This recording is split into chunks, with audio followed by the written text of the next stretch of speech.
I never made it, but I know what it takes. I'm motivated by a mix of emotion. Got my statement. Olá, meu nome é Fabiano Timbó, eu sou um apaixonado pela literatura. Bem-vindos ao canal Diário de Literatura. E hoje eu vou fazer um resumo de A Relíquia, de Eça de Queiroz. Vamos lá. Teodorico Raposo relata suas memórias. Então o livro está em primeira pessoa e Teodorico Raposo mostra sua visão sobre a sua infância, adolescência e vai até a fase adulta. Ele, órfão de pai e mãe, vai viver com a sua única parente viva, que é herdeira de um comendador riquíssima, e que ele então vai percebendo que aos poucos ele deveria ser ou poderia ser o herdeiro natural dessa tia. Entretanto, Dona Patrocínio é extremamente beata e não aceita deixar a herança para um infiel.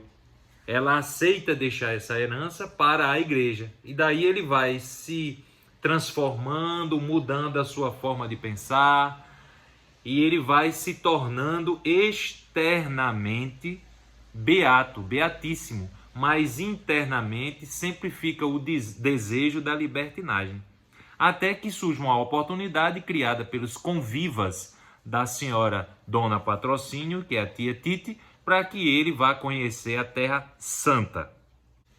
Ele faz uma viagem em direção ao Egito, depois a Palestina, Jerusalém, vai se enrabixando com as mulheres, principalmente no Egito, em Alexandria, com uma inglesa chamada Mary. E essa inglesa vai vivendo momentos intensos de prazer com ele e dá a ele um presente para que ele sempre se lembre dela. Ele faz o passeio na Cidade Santa, sempre procurando mulheres, promete trazer relíquias para a tia e para os convivas, e aí após o final dessa história ele volta para entregar essas relíquias e se percebe que entre essas relíquias está uma relíquia santa, que seria a principal e entregue a Tite.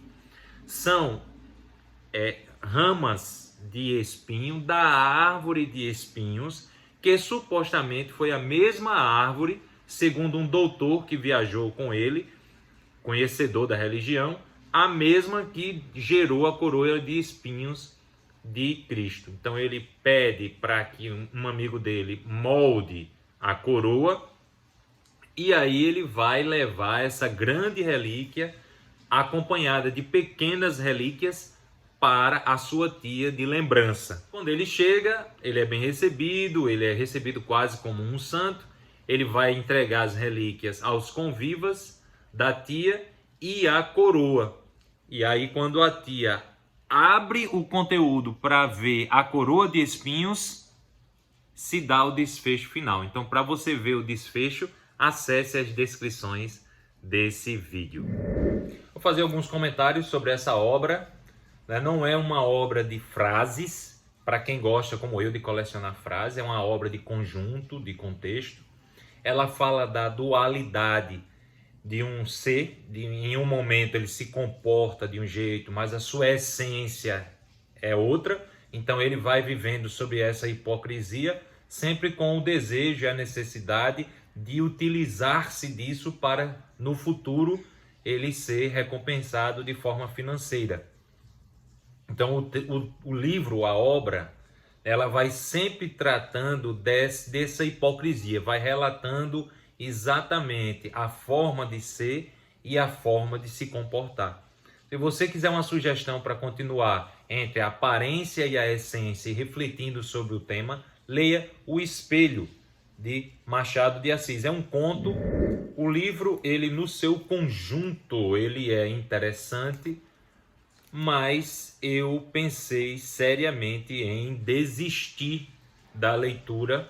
Houve um momento em que eu fiquei mais ou menos na metade do livro para frente, quando começa a viagem do Raposão. Eu fiquei extremamente perdido.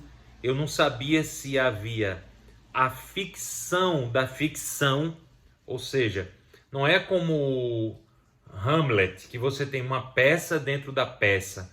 Não, o autor Eça de Queiroz, ele faz o personagem chegar em Jerusalém na Páscoa, e é como se essa Páscoa ela fosse se passando também ali no meio, e as palavras que estão na Sagrada Escritura, as histórias vão se entremeando ali. Daqui a pouco você não sabe se é o raposo, se é Cristo, se é, enfim, se ele está em Sião, se ele fala, então você fica completamente perdido.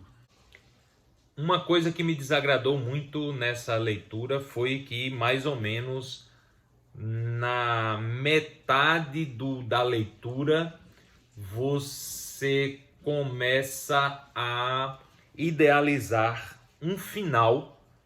Você começa a imaginar qual que será a verdadeira relíquia que vai parar nas mãos da Titi, e você consegue imaginar, e esse final antecipado, ele vai até o fim e ele acontece. Essa antecipação do final acaba que fazendo o leitor não só torcer por este final, para que o personagem se dê mal, mas também vai tornando a leitura mais maçante, vai afastando, digamos assim, o leitor da leitura, porque é como se fosse um final antecipado. Outro aspecto dessa leitura é a necessidade de você utilizar um dicionário ou consultar o dicionário. Caso não queira parar a sua leitura, você acaba aguardando que o conjunto dê significado às palavras que você não conhece. Então eu abri aqui numa página aleatória e pego este pedaço para que a gente possa ter uma noção. Nenhum ornato pagão lhe profanava os muros. Quadrada, fechada, hirta, ela reproduzia a austeridade da lei, mas os largos celeiros cobertos de colmo, os lagares, isso mesmo, lagares, os vinhedos diziam as riquezas feitas de duros tributos.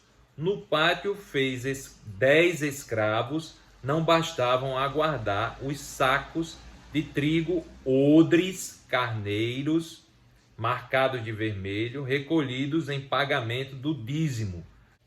Eu, pela primeira vez que li Eça de Queiroz, li O Crime do Padre Amaro. A leitura foi maravilhosa. Essa leitura aqui, eu não recomendo que seja a primeira para quem deseja conhecer o autor. Não recomendo. Eu recomendo se você, já tendo conhecido, é fã dele, quer ver como ele escreve magistralmente essa obra, genuinamente. Mas não a recomendo se você for fazer dela a sua primeira e única experiência de Eça de Queiroz.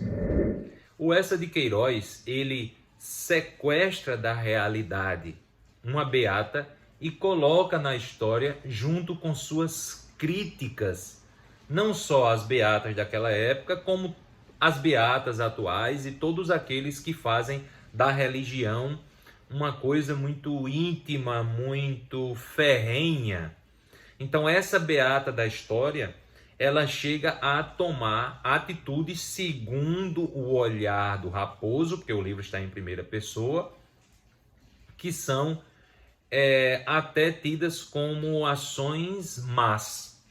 Ela deixa ele fora de casa porque não é hora dele chegar a casa, está atrapalhando a leitura do texto. Ele é obrigado a rezar mesmo sem querer. Os empregados de casa não podem se casar, não podem se enrabichar por mulheres. As mulheres têm que manter castidade em relação aos homens.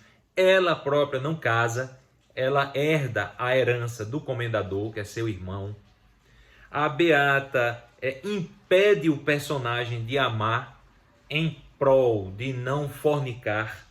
Ele não consegue casar com a namorada porque ele deseja ficar rico e herdar tudo, e ele vive na hipocrisia.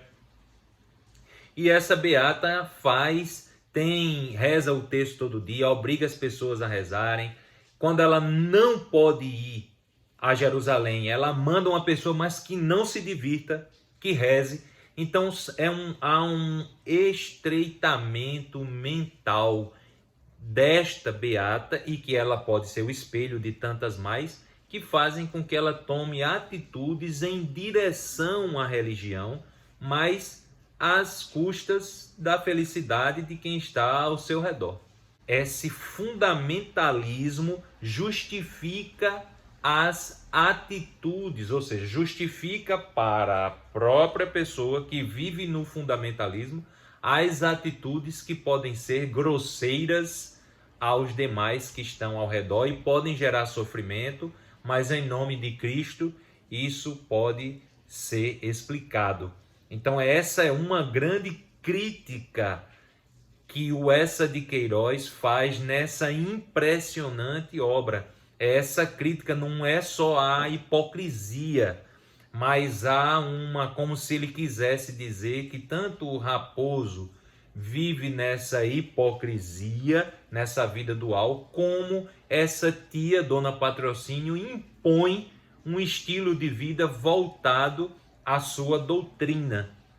Espero que você tenha gostado. A obra é boa, a leitura depende só da sua força de vontade. Eu recomendo que você leia outras obras dele, por exemplo, Primo Basílio, antes de ler essa obra. Se você aceitar uma sugestão, leia essa obra no final, né? Você não precisa conhecê-lo através dessa obra, você pode se dedicar a outras obras. E se você quiser ver uma exímia obra que critica a sociedade, que faz isso com maestria, leia, que você não vai se arrepender. Enfim, espero que você tenha gostado dessa leitura, dessas críticas. Sugira livros, faça comentários sobre a obra, vamos dividir esse conhecimento. Mostre-me a sua visão aí nos comentários. E um abraço, até a próxima leitura.